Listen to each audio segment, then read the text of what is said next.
عاشق رسول فرماتے ہیں زیر سایہ ہم ان کے رہتے، زیر سایہ ہم ان کے رہتے ہیں جن کا سایہ نظر نہیں آتا. جھولیاں سب کی بھرتی جاتی ہیں، جھولیاں سب کی بھرتی جاتی ہیں، دینے والا نظر نہیں آتا. ہم نبی سے لے رہے اگرچہ کہ نبی ہم کو نظر نہیں آ رہے، نبی سے ہم لے رہے ہیں. نبی نے خود کہا انما انا قاسم واللہ معطی، میں تقسیم کرنے والا ہوں، واللہ معطی، اللہ دینے والا ہے. اب بتاؤ اللہ دے رہا ہے یا نہیں دے رہا ہے؟ اس وقت اللہ دے رہا ہے یا نہیں دے رہا ہے؟ جب دے رہا ہے تو نبی تقسیم کر رہے ہیں یا نہیں کر رہے ہیں؟ دونوں چیزیں لازم و ملزوم ہیں، دونوں چیزیں لازم و ملزوم ہیں، کیونکہ حدیث میں کوئی حد نہیں بتائی گئی.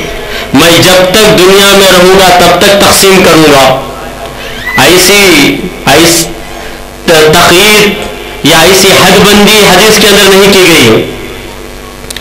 انما انا قاسم، بے شک میں ہی تقسیم کرنے والا. انما کلمہ حصر ہے جس کا ترجمہ ہے جزئی نیست، اس کے سوا دوسری بات ہی نہیں. میں ہی تقسیم کرنے والا ہوں.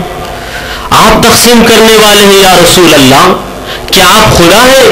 نہیں، واللہ معطی، میں خدا نہیں، اللہ خدا ہے، وہ دینے والا ہے. دینے والا وہ ہے، دلانے والا میں. دینے والا رب ہے معطی، یہ ہے قاسم. رب ہے معطی، یہ ہے قاسم. دیتا وہ ہے، دلاتے وہ. رزق ہے اس کا، کھلاتے یہ ہے. رزق ہے اس کا، کھلاتے یہ ہے. دیتا وہ ہے، دلاتے یہ ہے. رب ہے معطی، یہ ہے قاسم. معطی کا معنی ہے دینے والا. اردو کی موتی مت سمجھ لیجئے جو چمکتی ہے، یہ معطی ہے. عربی زبان کا لفظ ہے. معطی کا معنی عطا کرنے والا، دینے والا. یہ اللہ کا نام، نبی کا نام قاسم، تقسیم کرنے والا. لیکن تقسیم کرنے والا بھی دینے والا ہی ہے، کیونکہ جب وہ تقسیم کرتا ہے تو اسی کے ہاتھ سے ہم لیتے ہیں. ہم لینے والے بنے، وہ دینے والا بنا. تو نبی تقسیم کرنے والے بھی ہیں اور دینے والے بھی ہیں، لیکن اللہ سے لے کر دلانے والے.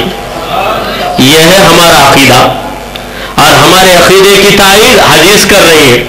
اچھا، یہ حدیث کہاں ہے؟ کہاں ہے یہ حدیث؟ تمہاری اور ہماری بخاری شریف میں، صحیح بخاری کی حدیث. صحیح بات کہہ رہا ہوں، صحیح بخاری میں. کسی کو پریشان ہونے کی ضرورت نہیں ہے. جیسا کہ قاضی صاحب نے کہا کہ لوکل مقرر ہے، یہیں کا رہنے والا ہوں، کسی فلائٹ میں بیٹھ کر لائٹ کی طرح غائب ہونے والا نہیں. مدراسی ہوں، کسی بھی وقت آپ گرفت کر سکتے ہیں. اس دن کہہ دیا بخاری میں ہے، نہیں ہے صحیح بخاری میں، تو صحیح بخاری لاؤ تو ضرور یہ حدیث آپ کو نظر آئے. لیکن اتنا ہے کہ آپ کو تو پڑھنا معلوم ہونا چاہیے. اگر کوئی بیچارہ صرف تمل میں بخاری کو پکاری پکاری پڑھے اور وہ بھی بحث کرنے کے لیے آ جائے تو پکاری پکاری کہے کہ پکارتا رہے گا، ہم اسے کہاں سے سمجھائیں. اے مسلمانوں، علم حاصل کرو. بزرگوں نے جو دین بتایا ہے اس پر ثابت رہو. یہ جو نیا دین نکلا ہے 1998 کا، 2004 کا، 2008 کا، جو چیزیں 10 سال پہلے نہیں تھی، اب یعنی آج سے 30 سال پہلے میلاد جائز تھی. دادا میلاد مناتے تھے، پردادا میلاد مناتے تھے. اب یہ کہہ رہے ہیں میلاد منانے والا جہنمی، تو تیرا دادا جہنمی، تو جہنمی کی اولاد، جہنمی کی اولاد ہو گیا. کیا اس کے لیے راضی ہے؟ یہ لقب سننے کے لیے جہنمی کی اولاد راضی نہیں. تو سامعین کرام، پروردگار عالم نے کہا کہ نبی خود معجزہ بن کر آئے. وقت گزر رہا ہے، لہذا میں یہی چند باتوں پر اپنی تقریر کو ختم کرتے ہوئے بارگاہ خداوندی میں دعا گو ہوں کہ اے رب ذوالجلال ہم نے جو کچھ کہا اور سنا اسے قبول فرما لی. اے اللہ اس پیاری محفل کے طفیل ہمارے گناہوں کو معاف فرما, ہماری خطاؤں کو درگزر کر دے, بلاؤں اور مصیبتوں کو ہم سے دور کر دے. اے اللہ ہمارے دلوں میں, ہمارے بچوں کے دلوں میں تیرے پیارے نبی صلی اللہ علیہ وسلم کا عشق پیدا فرما, حضور کی عظمت و الفت پیدا فرما, حضور کی پیاری سنتوں پہ عمل کرنے کی ہمیں توفیق عطا فرما. اے اللہ ہمیں مرتے دم تک نماز روزے کی پابندی نصیب فرما. اے اللہ اسلام کو غلبہ عطا فرما, مسلمانوں کو شان و شوکت عطا فرما. اے رب ذوالجلال ہمیں تیری شریعت پہ عمل کرنے کی توفیق عطا فرما. اے اللہ ہمارا خاتمہ ایمان کی حالت پہ فرما. اے اللہ ہم کو عذاب قبر سے بچا, روز محشر کی ذلت و رسوائی سے بچا. اے اللہ جب ہم پرصراط پر چلنے لگے تو ہمیں بجلی کی رفتار سے گزرنے کی طاقت عطا فرما. اے اللہ محشر کے دن ہمیں تیرے پیارے محبوب محمد مصطفیٰ صلی اللہ علیہ وسلم کی شفاعت نصیب فرما. اے اللہ دوزخ کو ہم پہ حرام کر دے, جنت کو ہمارا مقام بنا دے.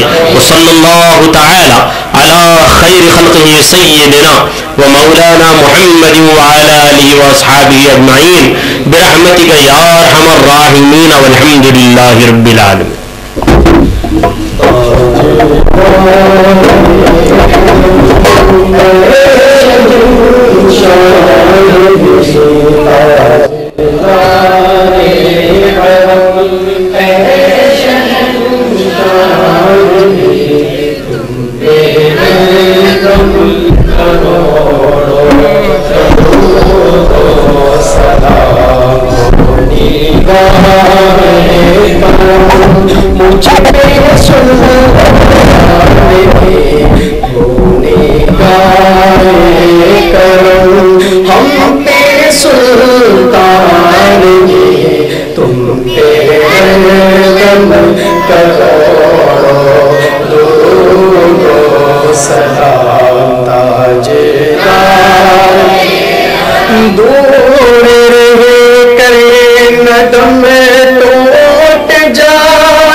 تم پہ گردن کرو